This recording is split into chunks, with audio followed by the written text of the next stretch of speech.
दोस्तों, मैं doctor Manoj Sharma, faculty of psychology, Awasthi classes Hindaun city में टर्मन के 140 से अधिक आईक्यू वाले होनहार प्रतिभाशाली विद्यार्थियों का हार्दिक स्वागत अभिनंदन करता हूं। दोस्तों, मनोविज्ञान जो कि शिक्षक भर्ती का एक अपर्याय विषय माना जाता है, जिस प्रकार बिंदी के बिना स्त्री का श्रृंगार अधूरा है, जिस प्रकार मिर्ची के बिना सब्जी का तड़का अधूरा है, ठीक उसी प्रकार बिना मनोविज्ञान के शिक्षक भर्ती की तैयारी अधूरी रहती है।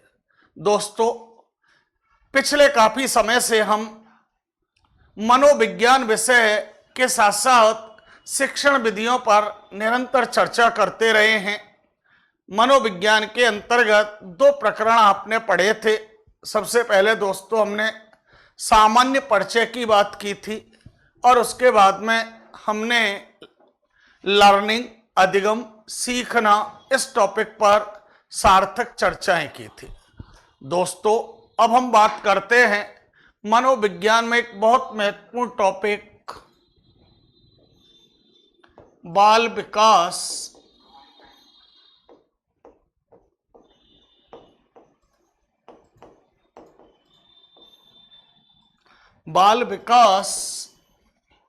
Child development.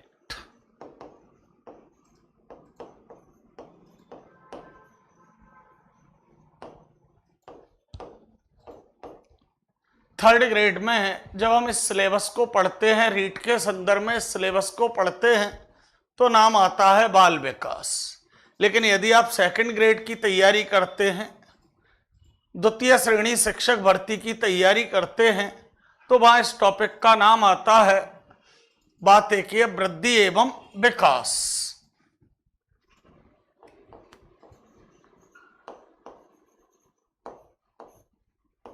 वृद्धि एवं विकास, ग्रोथ एंड डेवलपमेंट,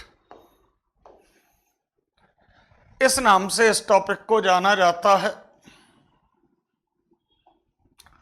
दोस्तों, क्या है इस टॉपिक के अंतर्गत, क्या इसका मनोविज्ञान से संबंध है, क्या ये बालकों के विकास में योगदान करता है, किन किन प्रकरणों का इस टॉपिक में समावेश होता है।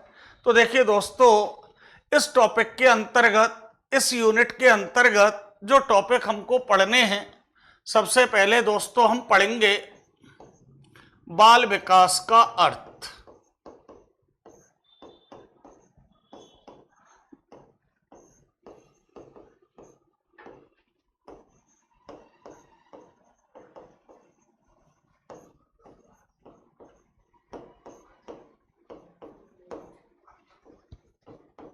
बाल विकास का अर्थ एवं परिभाषा है, meaning and definitions of child development.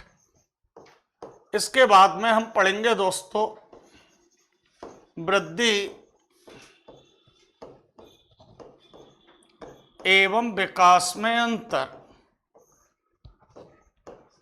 हम देखेंगे वृद्धि और विकास जो एक दूसरे के पूरक होते हैं, समान अंतर होते हैं, लेकिन इन दोनों में कुछ अंतर पाए जाते हैं। वो अंतर क्या है वो हम देखेंगे।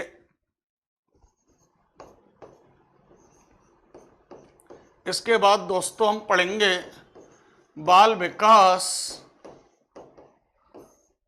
के प्रमुख सिद्धांत। जो बाल विकास एक प्रक्रिया है, ये प्रक्रिया किन किन बिंदुओं पर, किन किन पहलुओं पर आधारित होती है, तो इसके कुछ प्रमुख महत्वपूर्ण सिद्धांत हैं। उन सिद्धांतों के बारे में हम चर्चाएं करेंगे।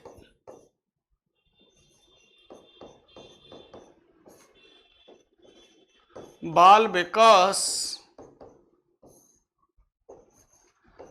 का वर्गीकरण, फिर हम देखेंगे बाल विकास की जो प्रक्रिया है उसको किस प्रकार से किन खंडों में आयु के अनुसार वर्गीकृत किया जाता है।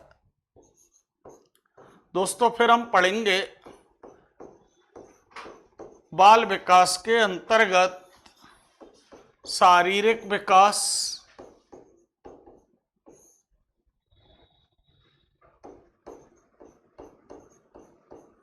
मानसिक विकास,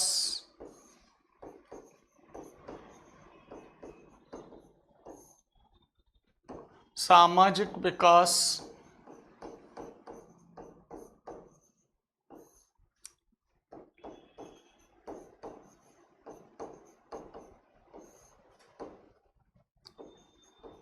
भाषात्मक विकास,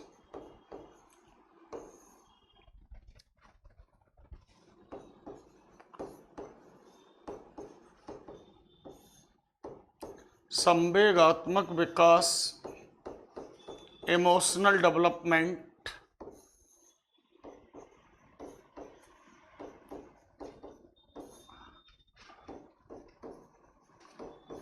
क्रियात्मक विकास,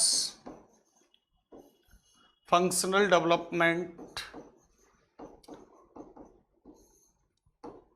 नैतिक विकास, कोहलबर्ग का सिद्धांत यहाँ हम पढ़ेंगे,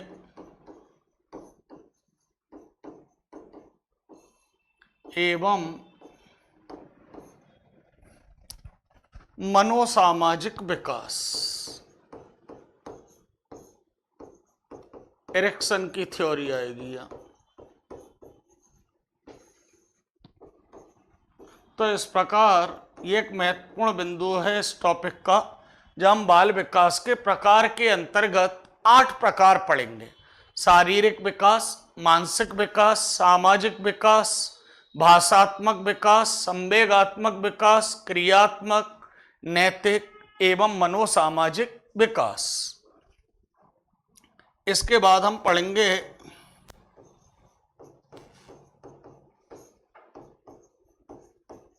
बाल विकास की प्रमुख अवस्थाएं।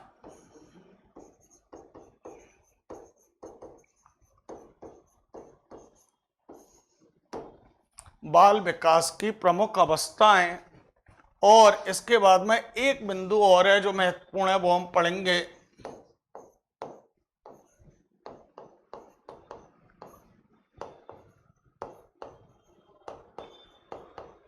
बाल विकास पर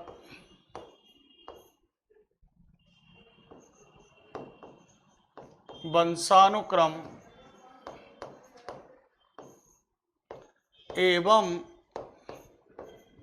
वातावरण का प्रभाव। तो ये है दोस्तों आपकी जो 3rd यूनिट है, उसके जो प्रकरण है बाल विकास और वृद्धि एवं विकास, ग्रोथ एंड डेवलपमेंट। इसमें हमको ये टॉपिक पढ़ने हैं। सबसे पहले मीनिंग डेफिनेशन देखेंगे, फिर ग्रोथ और डेवलपमेंट में डिफरेंस देखेंगे, फिर वेरी इंपॉर्टेंट थ्योरीज पढ़ेंगे, फिर हम चाइल्ड डेवलपमेंट का क्लासिफिकेशन, फिर वेरियस टाइप्स पढ़ेंगे, फिर इसकी प्रमुख स्टेज, और फिर the impact of heredity and environment on child development. तो दोस्तों ये इस यूनिट के अंतर्गत ये सारे बिंदु हमको पढ़ने हैं, जिसके संपूर्ण समेकित रूप में बाल विकास का निर्धारण, क्रियान्वयन और नियंत्रण किया जाता है। तो दोस्तों अब हम पहला टॉपिक स्टार्ट करते हैं, बाल विकास का अर्थ, मीनिंग ऑफ चाइल्ड डेवलपमेंट।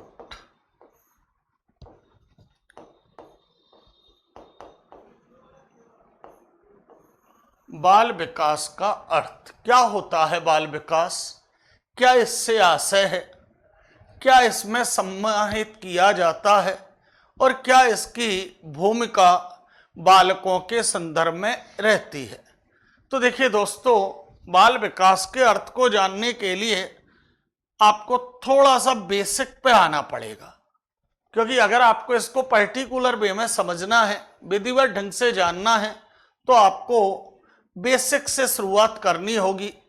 और बेसिक में बात आती है, हम सब जानते हैं कि संसार में हर जीव का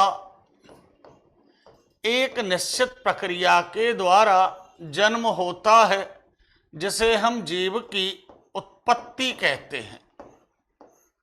संसार में प्रत्येक जीव का जन्म होता है।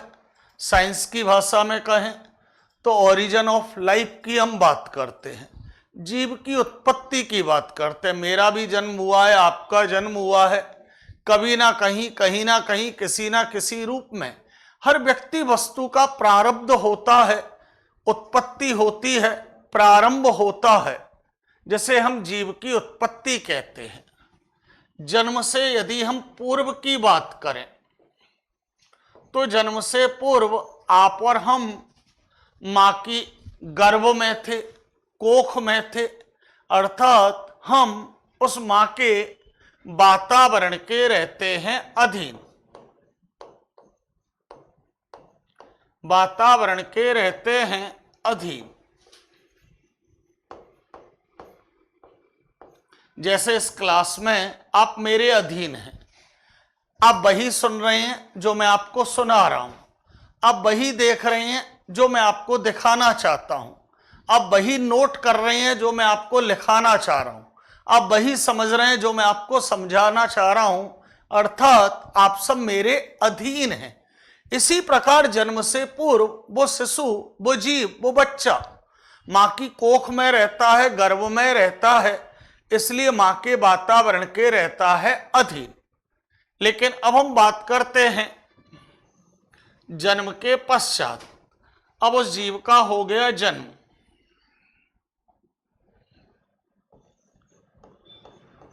जन्म से पहले हम वातावरण के अधीन थे और जन्म के बाद जीव वातावरण में हो जाता है स्वतंत्र, वातावरण में स्वतंत्र हो जाता है। जैसे ये क्लास अलग होगी, आप भी अपने घर में, परिवार में, अपने कक्ष में बिल्कुल स्वतंत्र हो जाओगे। और जब हम स्वतंत्र होते हैं तो स्वतंत्र होने पर उस जीव की उत्पन्न हो जाती हैं आवश्यकताएं, उस जीव की अनेक आवश्यकताएं उत्पन्न हो जाती हैं। इन आवश्यकताओं की पूर्ति के लिए प्रत्येक जीव क्रिया या कार्य करता है। आपने अधिगम में देखा, हम सब अपनी आवश्यकताओं की पूर्ति के लिए दो प्रकार की क्रियाएं करते हैं, एक सामान्य या जन्मजात क्रिया, दूसरी विशिष्ट या अर्जित क्रिया। सामान्य और जन्मजात क्रियाएं वे होती हैं जो सभी में समान होती हैं, जन्म से होती हैं, 8 होती हैं: रोना, हंसना, खाना, पीना, काम, क्रोध, आराम, निद्रा और मलमूत्र का त्याग करना। ये हमारी सामान्य या जन्मजात क्रियाएं।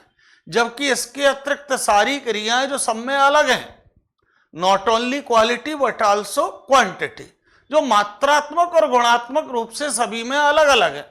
आना जाना, पढ़ना लिखना, खेलना कूदना, गाना बजाना, ये सब में अलग अलग है, इसलिए इनको हम विशिष्ट और अर्जित क्रियाएं कहते हैं। तो प्रत्येक व्यक्ति इन आवश्यकताओं की पूर्ति के लिए अपनी योग्यता, एबिलिटी, क्षमता, कैपेसिटी, आदत, हैबिट और अपनी बुद्धि, आईक्यू, इनके अनुसार प्रत्येक व्यक्ति अपनी आवश्यकताओं की पूर्ति के लिए क्रिया करता है और कार्य करता है। क्रिया और कार्य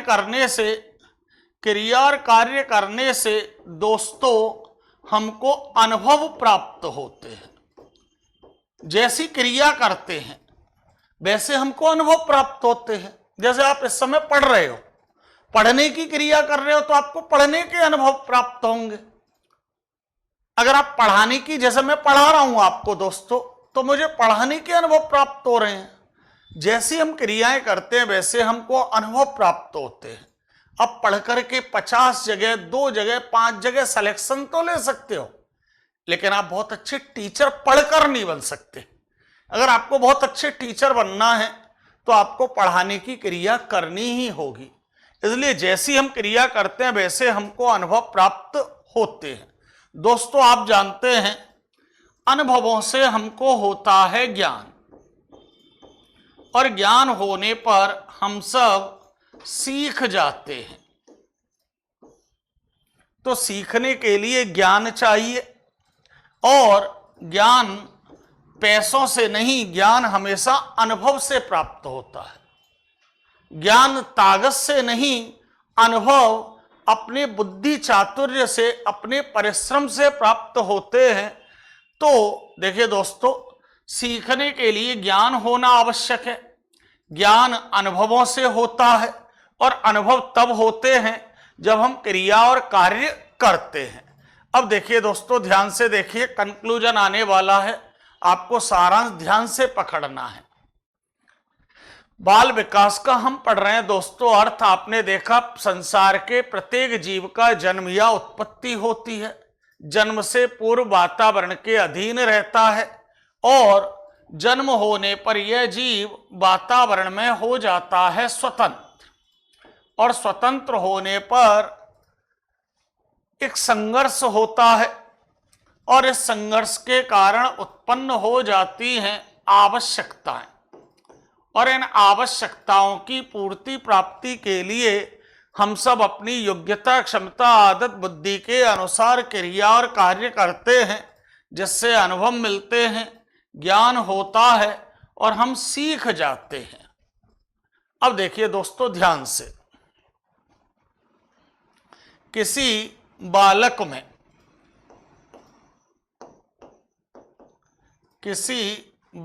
में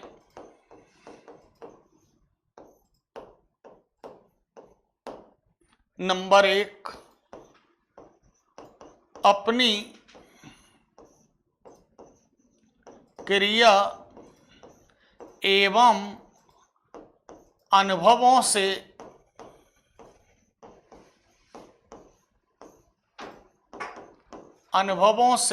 सीखने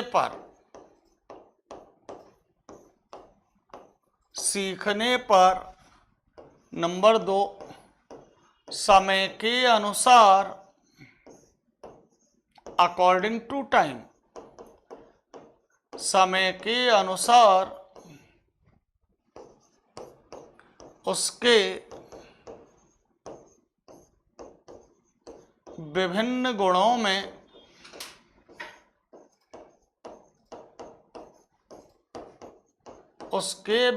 गुणों में नंबर 4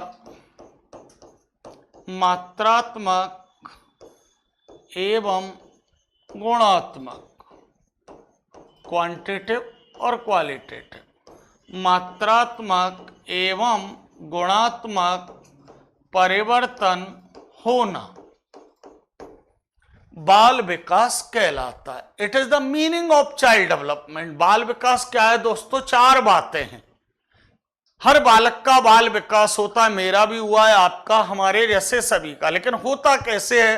तो उसकी जो टर्मिनोलॉजी है वो 4 पॉइंट्स पर बेस्ड है। देखिए ध्यान से, जब कोई बालक अपनी क्रिया और अनुभवों से सीखता है, पहली कंडीशन है, it is the first and primary conditions of child development, कि प्रत्येक बालक जब अपनी क्रिया और अनुभवों से सीखता है, और जब हम सीखते हैं तो फिर किसके अनुसार? समय के अनुसार। पहली कंडीशन सीखने पर, दूसरी कंडीशन समय के अनुसार। अब देखिए दोस्तों, जब मैंने पढ़ाना शुरू किया तब टाइम कुछ अलग था। लगभग आधा घंटे पहले ये क्लास शुरू हुई थी, ये वीडियो आप जो देख रहे हैं, और अब समय अलग है। तो जो जो समय बढ़ता है उसे हम कहते हैं समय के अनुसार। उसके विभिन्न गुणों में शारीरिक, मानसिक, सामाजिक, संवेगात्मक, क्रियात्मक, मनोसामाजिक, तो इन सारे गुणों में मात्रात्मक एवं गुणात्मक परिवर्तन होना बाल विकास कहलाता है। तो बाल विकास के 4 सोपान हैं, 4 इसकी कंडीशन है, 4 इसकी शर्त हैं, 4 इसके पहलू हैं, 4 इसके आयाम हैं, 4 इसके घटक हैं। पहली कंडीशन, सीखने पर, अब सीखेंगे कब? जब हम क्रियाएं करेंगे, अनुभव होंगे। सीखने पर सेकंड कंडीशन किसके अकॉर्डिंग? समय के अनुसार। नंबर 3, किसमें? विभिन्न गुणों में। क्या होते हैं? मात्रात्मक एवं गुणात्मक परिवर्तन होते हैं, जिन्हें हम बाल विकास कहते हैं। तो दोस्तों ये आपको ध्यान में रखना है। कई बार डायरेक्ट वो पूछ लेता है कि निम्न में से किस बिंदु का बाल विकास से संबंध नहीं है? इन 4 में से कोई 3 दे देगा प्रश्न की दृष्टि से, तो वो इनका आपसे पर्टिकुलर वे में भी पूछ सकता है, व्यक्तिगत रूप में, और इनके क्रम के रूप में भी पूछ सकता है, क्योंकि क्रम भी यही रहेगा। पहली क्रम नंबर 1 पर सीखने पर, नंबर 2 समय के अनुसार, नंबर 3 विभिन्न गुणों में, नंबर 4 परिवर्तन होना। और इस समग्र प्रक्रिया को, इस संपूर्ण प्रक्रिया को ही हम बाल विकास का दोस्तों अर्थ कहते हैं। It is the meaning of child development, जो बालकों के विकास से जुड़ा हुआ है, क्योंकि इसमें बालक सीखते हैं समय के अनुसार, उसके सारे गुणों में मात्रात्मक और गुणात्मक परिवर्तन होते हैं, जो प्रत्येक बालक के लिए आवश्यक हैं, अनिवार्य हैं और सर्वाधिक इनको उपयोगी माना जाता है। तो दोस्तों ये थी हमारा बाल विकास का पहला टॉपिक, जो बाल विकास के मीनिंग या अर्थ के नाम से जाना जाता है। दोस्तों अगली क्लास में हम एक नए टॉपिक के साथ पुनः चर्चा करेंगे। तब तक के लिए जय हिंद, जय भारत। प्रसन्न रहो, मुस्कुराते रहो, यहाँ रहो, वहाँ रहो, कहीं भी रहो, हैदराबाद रहो, जहाँ भी रहो, आबाद रहो, मुस्कुराते रहो। Thank you.